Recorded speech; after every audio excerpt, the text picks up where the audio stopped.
Good afternoon, and thanks for tuning in to our weekly market video. Apologize for not getting one out to you all last week. We were out traveling, and so catch up here, all right? So nice sunny day, 70 degrees outside, and unfortunately it got a little hectic in the office, so we were unable to get out and visit a location because as you guys are aware, the markets were up today, right? So corn had a strong close. We're now above where we were prior to that January 12th sell-off. Soybeans are back near the highs we had in 25, and wheat actually is the highest it's been since last summer after today's move of up north of 20 or 18 cents. So good action in the grains today. Let's get to the weekly changes to start out with. So first off, May corn. We roll to the May now. That March is in delivery. May corn for the week up 8 3/4 cents. May soybeans up 17.5 cents, and May wheat up 11 1/4 cents, all on a weekly change. So what else is big about today is it's the final day here for the price discovery for the spring crop insurance, right? So it has a lot of ramifications to you all as far as what kind of floors you potentially have in place from a crop insurance standpoint. So the final price for corn looks to be around $4.62. Last year we were at $4.70, so down slightly from a year ago, whereas beans are substantially higher. We should finish in that 11.08, 11.09 range for the February average. That's versus 10.54 a year ago. So soybeans considerably higher. That's a ratio of 2.4 to 1. It should influence more soybean acres than a year ago. We'll see if that continues, if prices continue to rally. Well, for sure more bean acres than a year ago.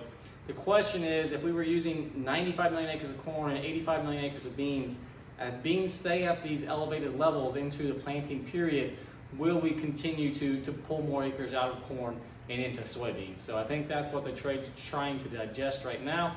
But those are the key prices here for the end of February crop insurance prices. So what happened today, right? Like the markets are up. You farmers were good participants in rewarding this rally on the corn side. We bought a lot of corn today. Corn continues to move at a very fluid pace throughout our assets, both in and out, and so we're feeding that demand time frame. But what happened, right? So today was really led by wheat. Wheat, I think, closed up 18 cents, and the best thing I came up with is we're not sure why wheat rallied.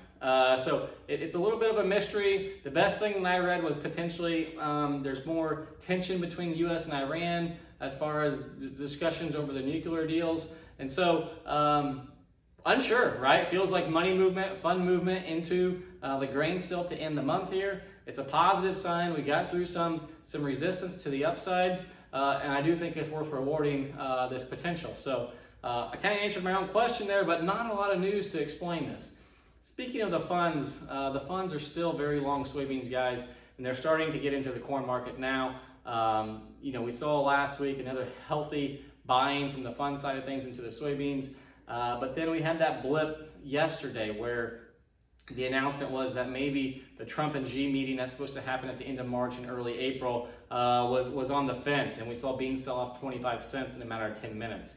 That still tells me how much outside money is influencing our trade here in the soybean market. So again, I also think it's an opportunity here to reward this rally on the soybean side, both old and new crop. Lastly, a few other tidbits for the week. There's still positive news coming out of Washington surrounding the renewable volume obligations. The details around that are still very unclear, but the sentiment at least is positive and friendly towards expansion of biofuels and renewable diesel here in the future. So lastly, it's 70 degrees. The discussion is how dry it is here in Illinois and in the Midwest in general, and is that getting priced in? It's not, guys. There's no premium priced in right now for the dryness. The market really probably won't get concerned about that until Memorial Day. Right now, a dry spring is seen as the acres go in a timely fashion, which is generally correlated with higher yields. And so far, none of that's priced in. The weather models are looking quite wet as we get into late next week, so that might be a whole different story by next Friday. But that's the update on the weather front. So thanks for tuning in. Thanks for your business. We'll talk to you next week.